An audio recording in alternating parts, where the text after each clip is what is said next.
Okay, Happy New Year to all our listeners. Happy New Year. Yep. Happy New Year to you all. We've got Dr. Chan is here again, Yep. who's a professor of religious studies, and we've got Ken, who's the coordinator of this program, and this is Matt Pearce, Hong Kong's crazy political activist. We're going to talk. We've got a few different issues to talk about today. I think in the second half we're going to talk a bit about Gaza and the situation in the Middle East and Hong Kongers' views on that. But in the first half we want to talk a bit about civil disobedience and especially in the connection to do with the Citizens Radio situation, because we've got that there's a big court day on the 15th of January, isn't it, to do with the Citizens Radio. I'm going to talk a bit about and then I'm going to pull in some views from Dr. Chan and Ken about to set up the discussion about a guy called Henry David Thoreau.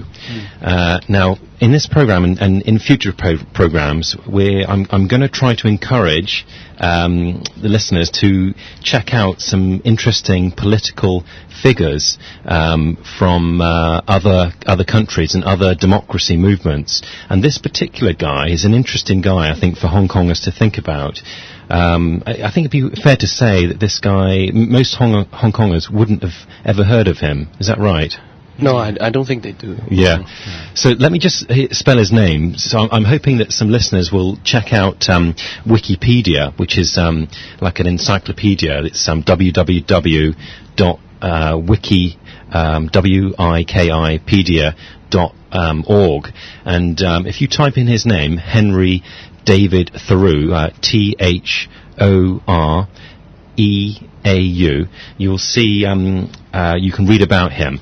But basically, he was the big thinker who coined the expression to do with civil disobedience. And he was born in 1817 and died in 1862. But he was very influential on other democracy movements, in particular by the movement in India. And Mahatma Gandhi read his work, and so did Martin Luther King, who was a civil rights activist in America. So I'm hoping some listeners will check out the Wikipedia page. But let me just explain a bit about exactly what civil disobedience means. I mean, what's the Chinese word for that in Chinese word in Canada it's called 公民抗命. 公民抗命. Yeah. Now, how many Hong Kongers would know that expression? I think Hong Kongers, if for the people and what they know about this civil and disobedience is about fight for something illegally, you know. So, right. Okay. Many people will say that fight illegally, but if you know more about about these terms, that we have to fight something lawful. Yeah, but we fight because the law is kind of like basically illegal. Right. That's right, yeah. I mean, it's a justification for taking action when the government is unjust, basically. Unjust, yeah. So that expression in the Chinese expression, I'm sure that some of the Chinese newspapers are sort of using that expression when they're talking about the Citizens Radio. Especially when they talk about long hair. Yeah, he's the icon of civil disobedience in Hong Kong. Yeah. Okay. Because let me just explain, just give the definition here that the Wikipedia say. They say, civil disobedience is the active refusal to obey certain laws, demands and commands of a government or of an occupying power without resorting to physical violence. It is one of the primary tactics of non-violent resistance. In its most non-violent form, it could be said that it is compassion in the form of respectful disagreement. Civil disobedience is one of the many ways people have rebelled against unfair laws. It has been used in many well-documented non-violent resistance movements, including India and South Africa. And this guy, Henry David Thoreau, he pioneered this theory, if you like, of civil disobedience in his essay, which is called Civil Disobedience. And he just to tell you a bit more of the background about this particular guy, he actually started thinking about this whole idea when he actually was personally involved in a situation where he decided to live in the wilderness in a small house for a few years, and the government approached him and said he had to pay tax, and he refused to pay tax. The government said he owed 6 years of tax, and he refused to pay it. And he was quite a well-known, author and thinker, the government decided to arrest him and threw him in jail for a short time before I think one of his relatives paid the government tax. But I think from that his own personal experience, he decided to write this essay about it. But I think he particular made the point that his idea of civil disobedience was not the idea of abolishing the government, not the idea of having no government at all, but it's the idea of doing it to make the government better, and why it was morally justified to refuse to obey a law completely peacefully, and why there was moral justification for doing it. So that's that guy, and we're going to try to talk a bit more about the Citizens Radio situation, because obviously for me that's quite an interesting case actually, because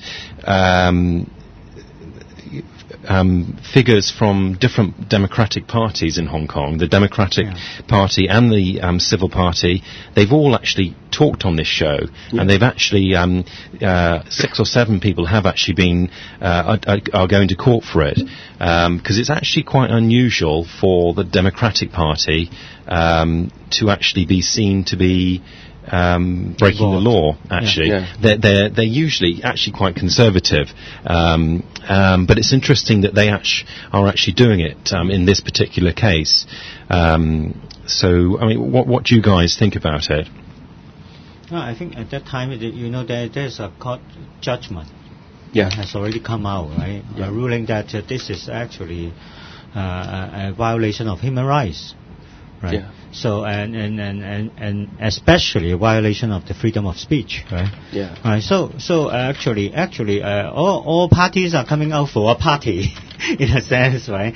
In order to gain their own notoriety, right? Because all of them are coming out and say that, well, we are behind you, right? This is remarkable because so many legislators coming out to support this. That means this is some kind of a so-called blatantly unjust law, right? Now, certainly from my perspective as a theologian, I would say that Thoreau's understanding has certainly come from a Western background. It's only the Western background that has is talking about his transcendentalism. That means there are some transcendental domain behind human laws that support sometimes some just disobedience of an unjust human law, right? Then this domain, probably for Christians, are the commands of God, the justice and righteousness of God that directly contravene this kind of unjust human law, right? So, I mean, the actual expression, civil disobedience, in some ways, it can be, a bit of a dirty word. In some ways, in some ways, I prefer the expression civil responsibility, which is a bit more of a positive spin on it. But as regards the Hong Kong situation, why do you think many of the democratic groups are afraid of engaging in civil disobedience? Now, in a sense, it's not always a kind of so-called and not always a dictator.